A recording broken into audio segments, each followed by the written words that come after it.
Hello, you're welcome to another interesting episode of Inside Out. This one is an eye-opener even for me. I said I was going to confess. You know how you take a lot of things for granted? You never know until it stares you in the face. Today we're doing something on discrimination against persons with disabilities. And the first thing I noticed is that even in our everyday life, we discriminate against them somehow without realizing it. So we have a panel that I think will do justice to this topic. They will be educating us. They will be telling us. Now, if you noticed, this young man here has been using his hand practically. Before I leave here, I'm going to learn something from him. Before I didn't. Okay, it means something. I'm sure everything. He's interpreting everything I'm saying, isn't he? Yep. That's so cool.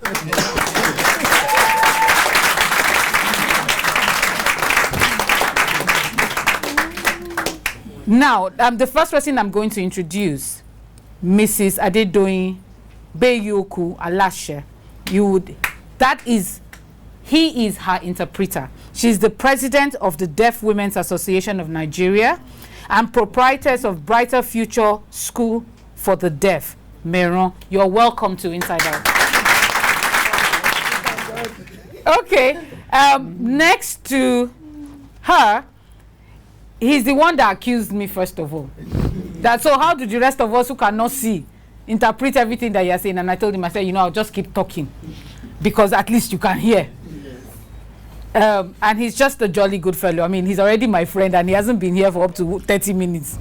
So please help me welcome. And the lawyer, Barrister Dan Lami Basharu, National President, Joint National Association of Persons with Disabilities. You're welcome.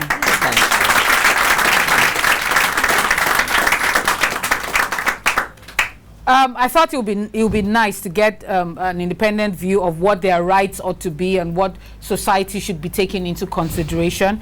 And so I'd like to welcome Ms. Okoro Ufere. She's from Socioeconomic Rights Association, SERAC. You're welcome, madam. Mr. Dairo Dare from the NGO Rights to Life. You're welcome. We're also welcoming all their colleagues who have accompanied them here. I know we'll be getting an education. What you're doing is a good thing. A lot of us take a lot of things for granted. But it's also not because we don't want to do it. It's because it just hasn't occurred to us. Let me put it like that. So a good education will help us as individuals as well. I'm going to start from you, Barrister. What do you think, or how is it for you as a person with a disability in the Nigerian society?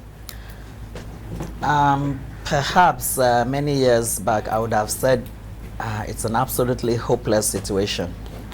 But I think in 2010 we seem to have moved the goalpost just slightly on, which means that considering all the awareness raising campaigns we've been doing and so on, there seems to be some kind of light opening at the end of the tunnel, which means to say that society now seems to begin to appreciate the fact that persons with disabilities do exist in society and that they ought to take account of them.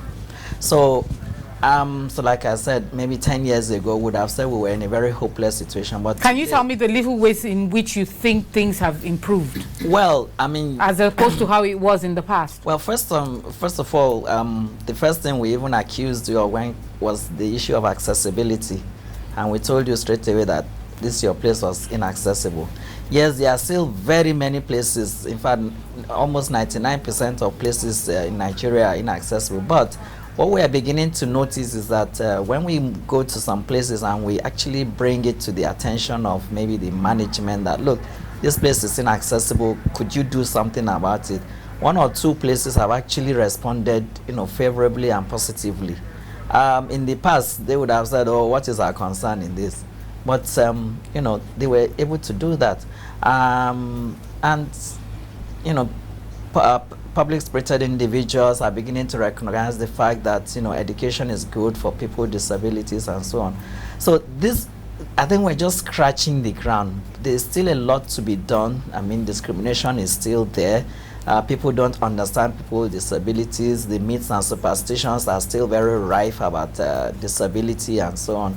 So all those things are still with us, and it will take a long time for them to go. Probably programs like yours will actually help to disabuse minds of people on the issue of disability, so that people know that people with disabilities are just ordinary people like anybody, and all they need is just recognition and acceptance of their situation and being given the necessary rights they deserve. I want to talk to you now, Mrs. Adedoyin. Yours is a hearing, impairment. Yes. But you speak? Yes. You speak? I can speak. Okay, so we can hear you then, which is a But great I will thing. sign. But we sign. I will speak and sign. Okay, speak and sign. Your school, is it for only, is it only? It is only for, you have two. Deaf school. Yes. All deaf children. Yes. I am a mother of a deaf son of 28 years also. Yeah. My firstborn is deaf. Okay. Understand? I am deaf. Yes. My son is deaf. Okay. Through him, I'm able to see and have the experience of training deaf children. Really? And I have the passion to train them from age 2 years to make things out of their life. I am for the poor children. Those that their parents kept at home just for food only. I touch their lives. Many deaf don't know their names. I can hear you with my eyes, but I can hear you with the help of interpreter. I learned sign language. I didn't go to deaf school. My son didn't go to deaf school. I went to all hearing. I can hear until I was 19 years old. What? Can hear well. What happened? What happened? Through injection, accidentally I became deaf. Only one injection changed my life to deaf. And I pray to God to give me the courage to accept what I can change. It is not easy to be a disabled in Nigeria. It is not easy anywhere, even with the family. It is not easy. But with the grace of God, we are moving on. Yes.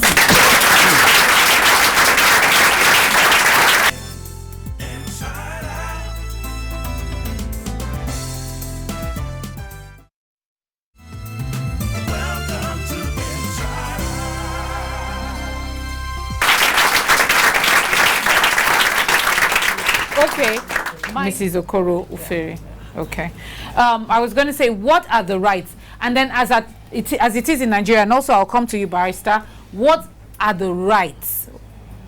First of all, worldwide, what should it be? And then what do we have in Nigeria?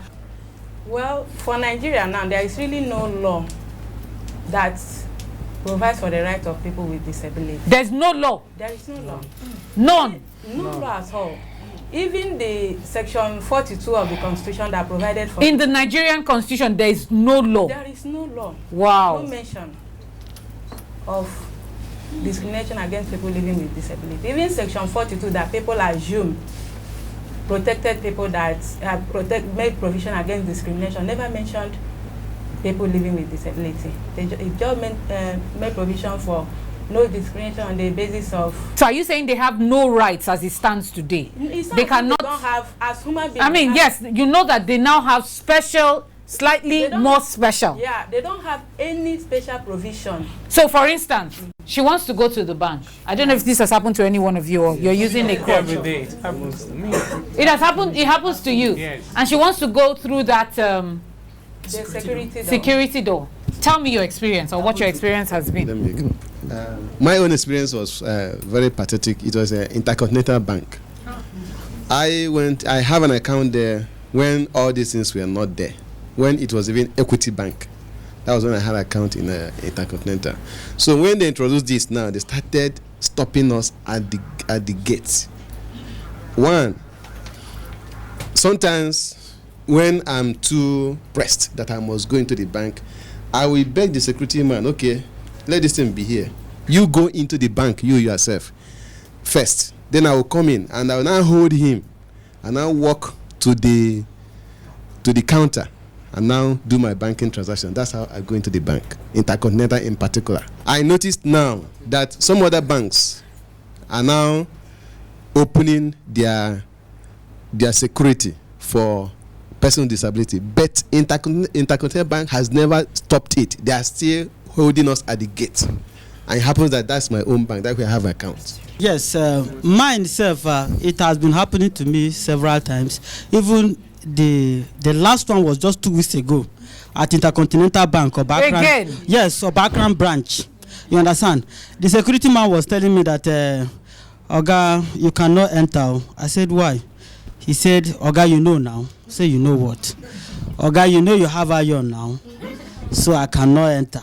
So he now called one of the management staff to come out, and the lady requested that, okay, I should give him, what do I want to do? She should help me do it. I said, God forbid, if I don't enter like other people are entering, forget it. Even other customers started also pleading with me that they should allow him to enter now. You understand? So it has been happening with Intercontinental Bank. I bank with GT Bank, and sometime when I come, they collapse that security, this and it opens, and I will go in. But Intercontinental Bank particularly, they don't. The lady that came herself said that they have an instruction from their head office not to allow anybody on metal to go in. That I'm quoting the woman. So it is something that happens to us every time. I want to ask a question, Sarah. At this point, is there anything, like there's an Intercontinental Bank that obviously has a management, whatever, from above, that you can't do this? That is obvious discrimination. Yeah, it is.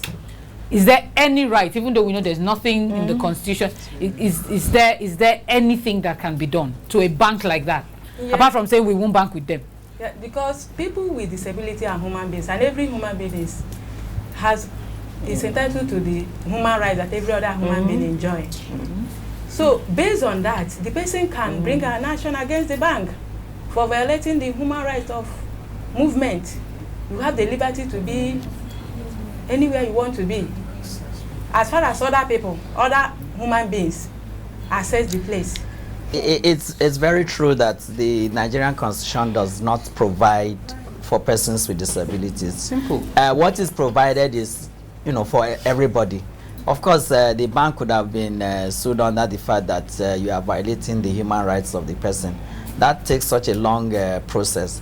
What we would have preferred would have been that Section 42 should have provided on the issue of discrimination on the ground of disability, but it didn't, because if Section 42 of the Constitution had provided that there shall be no discrimination on the grounds of sex, whatever, including disability, race, it would have been much easier for anybody to just walk into the court and say, look, my right has been violated based on the ground of disability, because that was a violation or a discrimination on the ground of disability, not just necessarily of human right, but disability. So because the Constitution does not state this in particular, yes, you cannot go to court and say your right was violated because on the ground of disability, because it's not there in the Constitution. Of course, the judge will tell you where it's not provided here in the Constitution. Other African countries have these documents, and we don't have it. Uganda is there. It is a matter of priority right now. Section 21. Hang on. Section 21 of the Ugandan Constitution actually provides that there shall be no discrimination on the grounds of sex, so disability as well. So any Ugandan, Zambian, all these small countries, even Niger Republic down the road here, they have all these things. Here, the giant of Africa, where we're supposed to be leaders, like we always say, not followers, but we always seem to be following, and following like snails. Yeah. Okay, I want to find out, what is the greatest challenge you face as a deaf person or as a hearing impaired person in Nigeria? What is the biggest problem? The challenges are many. Okay. Okay. But I will start with lack of information in Nigeria. Example, myself, I can only get information through newspaper. The cost of newspaper now is too much for a deaf person to buy 150 every day. to read, but we get our own information from there because TV is not useful. It is like you know, you don't even think of that. Look at that picture without understanding what they are saying. We have been talking, shouting, talking to give us interpreter on TV to let us hear what they are saying. If anything is out today on TV, we can't get it without interpreter. You understand me? Again, on radio, TV is better. Radio, nothing we can hear. We don't even hear what they are saying on radio, so I don't worry myself to tune any radio. Okay. Number 2, health problem. Hospital. No matter we are deaf or disabled, we still fall sick. Headache, fever, everything, we still need doctor. Even more than those who are able. But where are they? If you go there now, you can't hear me, but I'm a mother. I become pregnant. Doctor, I am pregnant. So they ask, thank God I can speak. But what of those who can't speak? They will just pack the person. Paracetamol, take. The person is complaining of stomach trouble. Just give paracetamol and go home. Because the person can't speak. So all that will okay, so what it means is that we need people, we need for the average, I think there has to be some basic teaching on sign language. If there was a situation where on TV, like she said, it was always in our face, where you see people doing interpretations of news, of TV programs, even when you don't want to, you would pick some basic things. Yes, definitely. Interestingly, on NTA, sometime they used to use this very interesting program. Moving fingers. Talking fingers. I loved that program, and it was very educative. Yes. You know, I didn't know why it went off, and why you're even getting some mentions recently is because of the United Nations Convention that recognized that the Millennium Development Goals, as it were, cannot be attained if persons with disability are not taken into the consideration, because they are a larger because they are a larger part of those, not just poverty but chronic poverty, because exclusion from education is a guarantee of a a lifelong poor of poverty.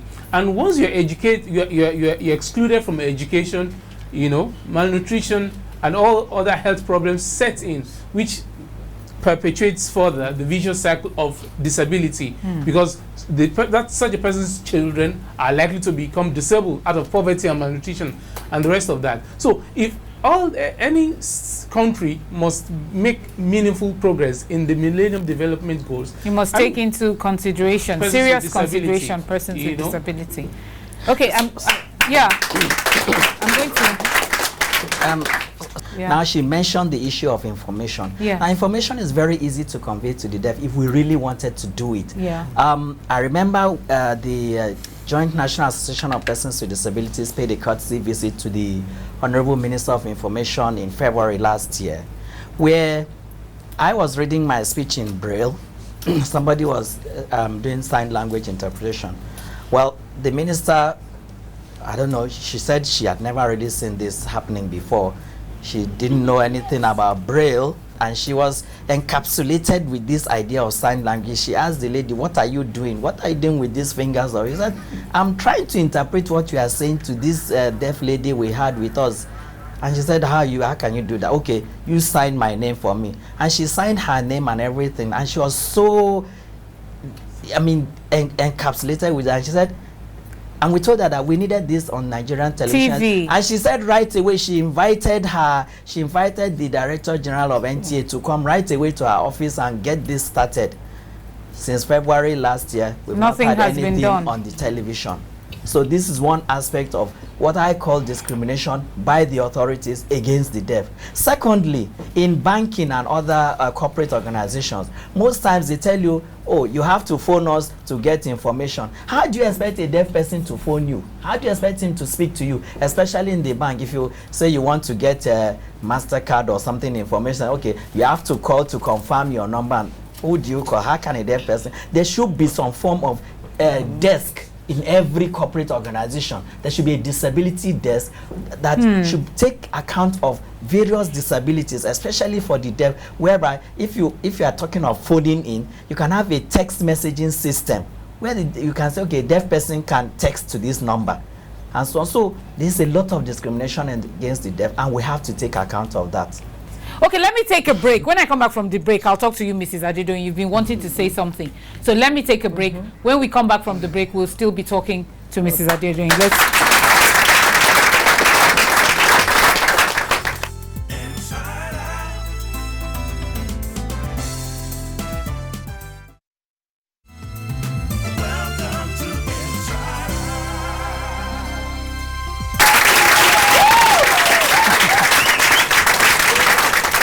You're welcome back. We're still talking about discrimination against persons with disabilities, and I am amazed. I am astounded. If there's any other word in English language, I am just, it's incredible. Mrs. Adedoyin, you wanted to say something before we went on the break, so I want to hear you. What I want to add is that banks and the society need more education. Yes. Education informally. That is, let us educate them that disabled people are not all beggars. If I want to see you, not only because of money, I'm not here for money. Sometimes we go to the bank to discuss. True, they will never loan us cover. We are at risk. Is that what they say? Loan given to disabled person is like that loan given to a disabled person is a risk? Yes. They tell you that? We need the money. They tell you? Without the money, we just die. Premature death. But go to the bank as a disabled person. Once they hear you are disabled, that is the end of any talking. They think many banks, as I think, I used to go to the bank, but I can say I'm hearing partially and enter. They don't know I'm deaf. But if the person can talk, you ask question or physically challenged, it doesn't mean that we are there for begging for money. Yes. The notion must change in Nigeria. During election, during registration, I stand for anybody to prove me wrong in Nigeria. Politicians never say, this is what I have for disabled people. No. Manifesto. No. But 25 million people is no joke. 25 million over that. It is very, very easy to become disabled. Very, very easy. True. It is not easy to come back to be able. So they have to accept us as part of Nigeria. Now I want to talk to somebody who's on a wheelchair. I would like to know what it is like for you in Nigeria as a disabled person on a wheelchair. Like daily you need to get around. What do you do? It has not been easy. Like my parents stays in Ketu while I live in Ikorodu. So during the festive period I normally spend it with my family. So I always have this challenge all the time, as in transport, because I have to take a cab. The buses are not disabled friendly, because they won't wait for you to. What about the BRT, the new BRT? Yes, they said the governor did well, but not for the people on a wheelchair. It's only for those that are using crutches. And what's the difference if you're using crutches? How easy is it for you? It's free for persons with disability. That's if you're using crutches. If you it's how do you even get on board in the first place? It's free, yes, but how do they even get on board in the first place? So like me, I can't get in because I'm kind of fat. So it's not easy for me to enter. It's not even easy for anybody on a wheelchair to enter the bus. Somebody has to carry, or they have to find a way of getting in there. So I don't really they have to carry you. They do that. Your wheelchair cannot get in. No. So I don't really go for it. Is there any bus in this country that has a ramp for disabled people? No. Well, don't you think you people are doing something wrong? If they are forgetting you, don't you think that we've always had forum where we discuss with them, and they've always made promises. I sent a mail to the governor when they started this new bridges. It's good, it's looking fine. It has overhead, what do you call it, roofs and all that. No, it doesn't have that. But it doesn't have the ramp for wheelchairs. I sent a mail twice. I sent mails about twice, but nothing was done. I made particular reference to that of my daughter. The old one had it. You know, yes, some had it. Even though on the Ikorodu road. Really, to be, it's too steep. It's too steep. Let me give if I've forgotten you, will you let me forget you? Let me give you a scenario. I graduated from the University of Ife. Yeah. When I was in that school, there used to be a block for persons with disability, and that block was specifically constructed. When was Ife built? Since then, that was the toilets had extra space where you can wheel in your chair, ease yourself and go. The bathroom, the same thing. There is a ramp right from the car park that goes into the corridor that you can, from your car, wheel onto your chair, wheel your chair. I was in Ife last week. This same block had been reallocated to other people, and because the VC said there is not enough space for people, why should there be special provision for persons with disability? And I remember when this thing was about being done, those of us who graduated from that school make all the noise. You can't tell me that the VC of Ife presently had not traveled abroad and seen that there are such provision for persons with disability. You see, there's just this they're just affronted. People in power are just affronted when issues of persons with disability are mentioned. Disability jurisprudence is a field of study.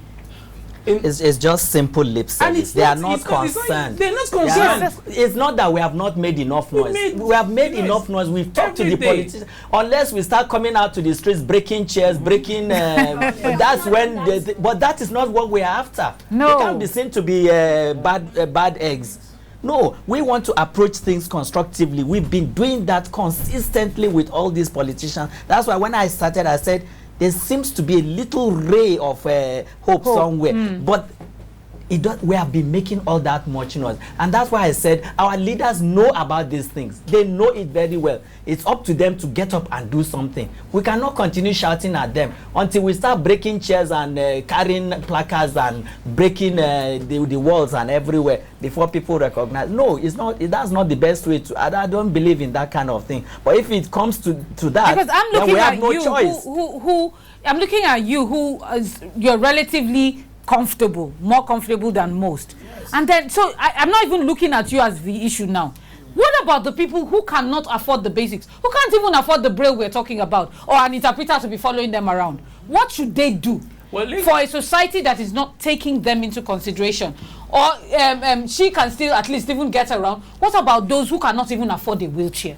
No, I mean, that's what I'm saying. And if you're saying there's no law that even gives you a right as a person with a physical or whatever kind of disability, with if there's no law supporting you, then where do you stand? Nowhere. Yes. I think the starting point might be awareness through the media. Okay. Print media, television, and like what you are doing. We need to carry everybody along. It's not just something that the disability people can do alone. Okay. It's not just something that they can do alone. I think one of the first things, what she has said, that wouldn't even cost anything. To have an interpreter for things like news, basic programs that have information. Well, you heard him say, the Minister of Information promised February last year. Here we are today. I think it's an issue of empathy. We just met you for the first time, and it's like the empathy has built inside you. And we know that tomorrow, everything about you regarding disability is going to change. I'm sure your house is going to be so accessible. And if we can begin to get 1, 2, 3 people like you to do that, I think we can change society. Like she said, awareness through programs like this. I mean, your program is about one of the best that has actually taken on this issue, where we can talk freely, express ourselves freely. And I believe if this program goes out, if the authorities are not touched, then I think we have a very mean set of leaders in the country. Yes, I'm coming, I'll get to you. Yes. In the area of work, many of us are without work. Many disabled people, they can't get to the pinnacle. because of the disability. Even with all the certificates, I want to work. You can't walk up there. You can't hear. You can't see. It's the blame. Let them give us work to see that we can do it. Without testing us, they can't know we can. So government and private, please give us work. I think in the area of employment, I have a personal experience to share. I don't know if he's still the head of service, Lagos State head of service. When I was still job searching, I'm not again anyway. I thank God for that. We thank God. I'm now self-employed, and I also I'm an employer of labor. I thank God for that. But when I was searching as a young graduate, I met him twice. That was what's his name now? Balogun, Mr. Balogun. I met him twice, and to my face he told me, "Oh, blind people can only work on the telephone." And the second time I met him, he said, "Oh, okay, we now know you can work, but there's no space." You know, these are the kind of leaders we have. I've been involved in preparing media jingles twice. We sent them to FRCN, to some states, but they won't air them. They prefer commercials. What else can we do?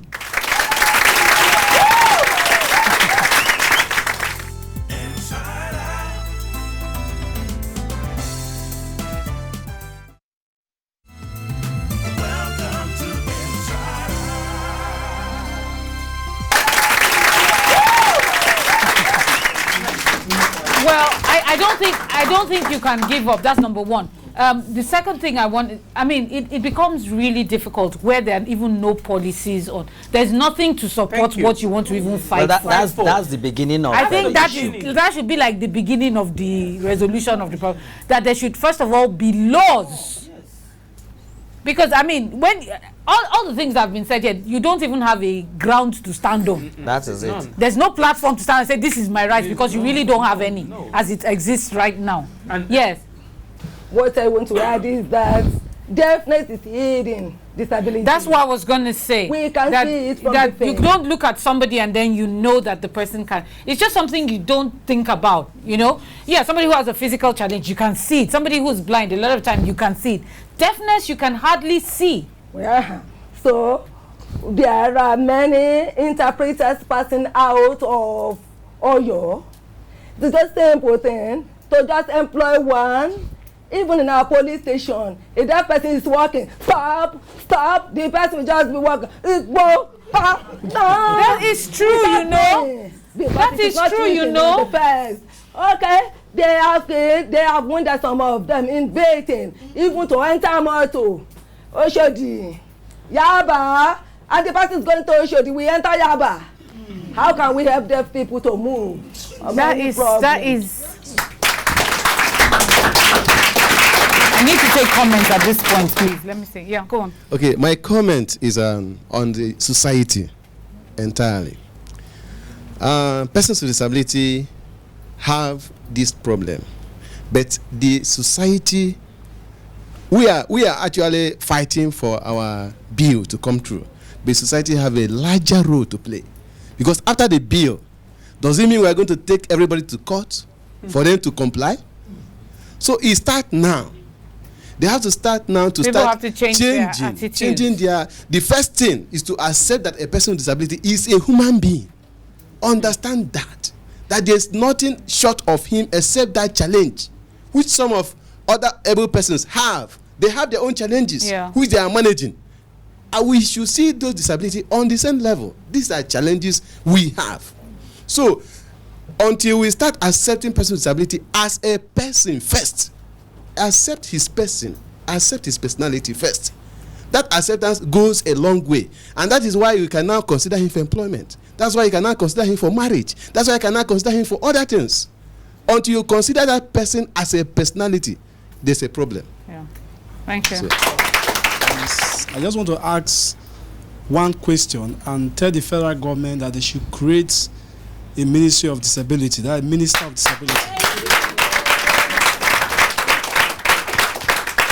So that when they see their fellow person in the high top, it will give them a challenge. so that the country will now know that we are together. God created us one. Most of them, in fact, I have seen a lot of people who were normal like me, because the issue of wrong accidents, wrong nurses and doctors, in fact, it would have affected me, but by the grace of God. So,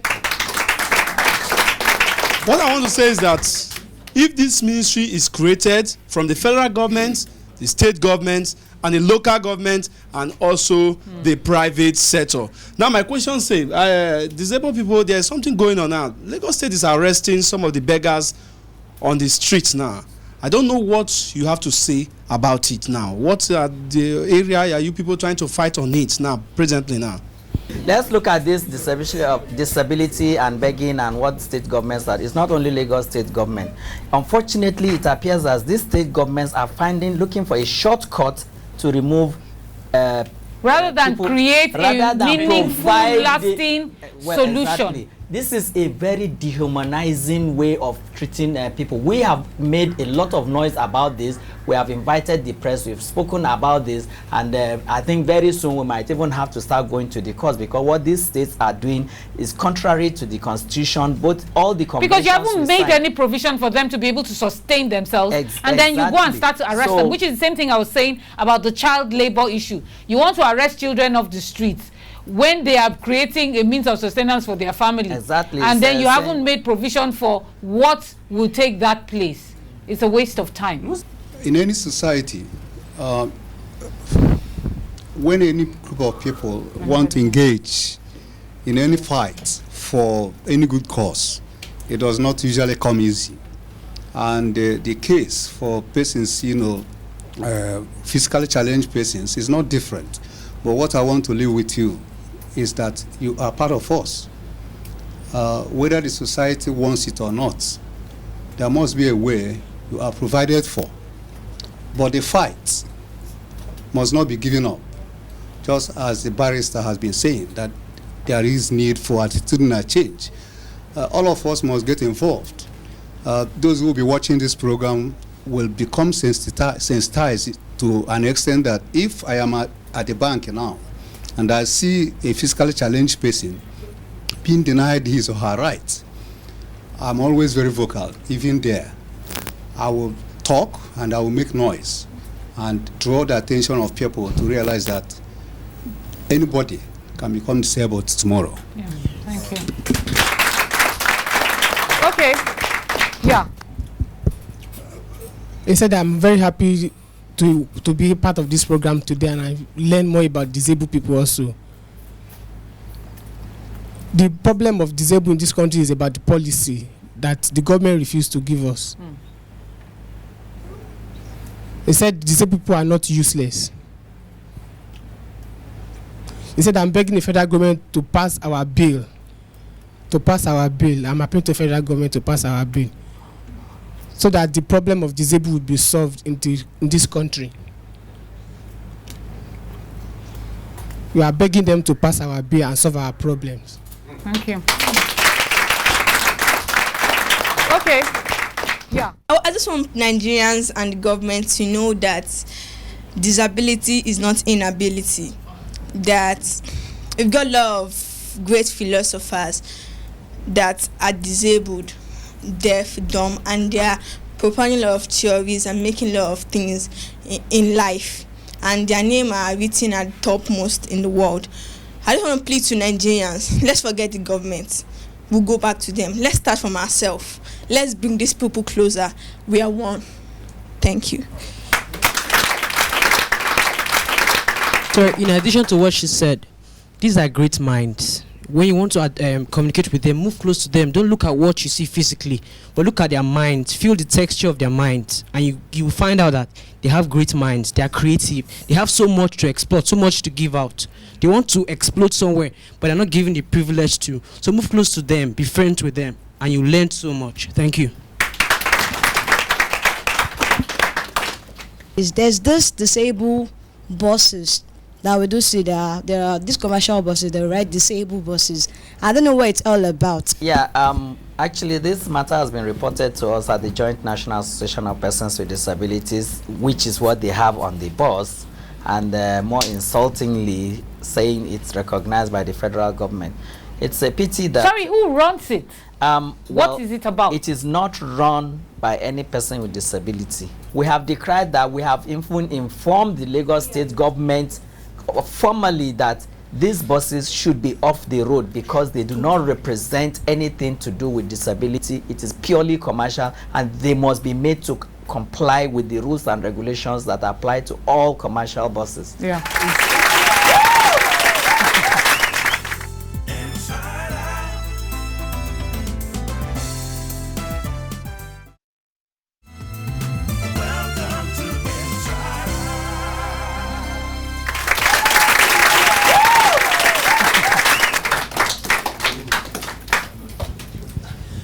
I want to talk about our religious leaders. Yes. And I want to talk specifically on the pastors, the reverend fathers, the bishops. I mean the Christendom. Yes. Yeah. So my judgment, or let me say my view about them, is just the public. The reflection of the society has also influenced the church on the persons with disability. Once they see you, the best they can think of you is that you have come for miracle. That's the best they will think of you. That you have come for miracle. Miracle. Yeah. Are you trying to be funny? Not funny. No. That's the best they will think of They you. eventually pester us. Come and accept Christ for miracle. For miracle. Does that mean God doesn't love me? That's why I am. But the most important thing, I have pushed it to them at any given opportunity I have, that a person with disability needs Jesus Christ as his personal Lord and Savior more than they that are able. I am so glad I did this, and I'm hoping that for those of us who are privileged to watch this or who are in this room, that we can actually start to make a change. I believe that in order for a lot of things to happen, that bill must be passed. Definitely. And so we're going to have to ask them that this bill is a matter of urgency. Because for anything else, before anything else can work, there must be a base. Because for a lot of the infrastructure that you're talking about, things that we take for granted about, like buses, ramps, and things, you need a ministry. I'm going to start with you, Mrs. Adedoyin. What a last line that you want the people who are watching you now to remember? I want them to remember that disabled people are human beings. Yes. They should give us our rights. Yes. Not Trinity or special. No. The right that is given to normal people should be extended to us. Not thinking that we want them to treat us separately. No.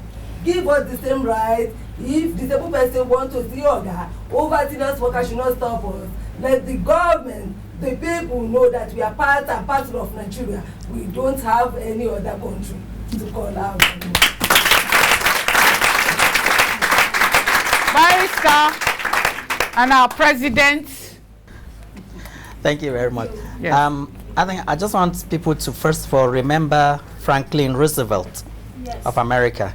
He was a 3-time president of the United States of America and executed the Second World War with the best, in the best manner possible.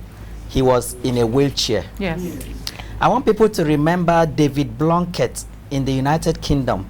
He was a 2-time minister in the government of Tony Blair. He was blind. He's blind. And I want us to remember, even right here in Nigeria, Kobons Asukwo. He is one blind. of the best producers. He is one of the best producers, that's right, musical producers in this country. And able-bodied people always use him when they want favor from somewhere. So if these people are around, if these people can be given opportunities to excel, the doors should be open for inclusion of everybody into the Nigerian society to be able to contribute his or her own quota to the socio-economic and political development of this nation. Thank you. Okay, disability does not mean that the disabled are unable. So the government should, in formulating and executing their policies, include them. There should be an inclusive policy and make provision for them to have access to the things that they need to live a normal life. And Sarah is going to be partnering with them now. Well, if we were to take the Pareto principle, the 20 principle, then that means we have already 2080 principle. We have already changed ourselves in the quest for development. If 20% of our population is already shut out of productivity and relevance in the polity, disability is not about charity. It's not about moral and ethics. It's about human rights. It's about development. It's about giving people who has all the potentials you can talk about humanly possible to make their own contribution to the quest for national development. And I believe they just need to create that enabling environment for us to speak, because nothing for us without us, and we know where the shoe pinches us the most. Thank you. A very big thank you to all of you. Thank you to the contributors from the audience. Thank you for sharing your experiences with us, because you have helped us understand. You have actually opened a window, or a big door, not a window, and giving us an insight into things that we could never have understood or comprehended before now. So a very big thank you to you. I'm hoping and I'm believing that people in positions of authority who are watching this, National Assembly members, would do the right thing by passing that bill. So let's fight for that bill to be passed, and let's pray and hope that it is passed by people that we have put there to represent us, to know that this is in our own best interest to do this. A big thank you to my sponsors, Voltic Water, to Rare and Unique for my clothes, to Accord for my hair.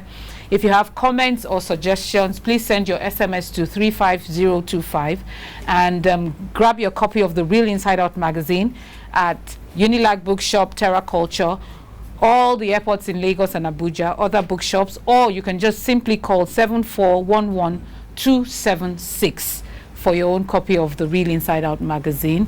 Thank you to my wonderful audience. Until next week, when we come again talking about something else equally as interesting, have a wonderful week. Bye-bye.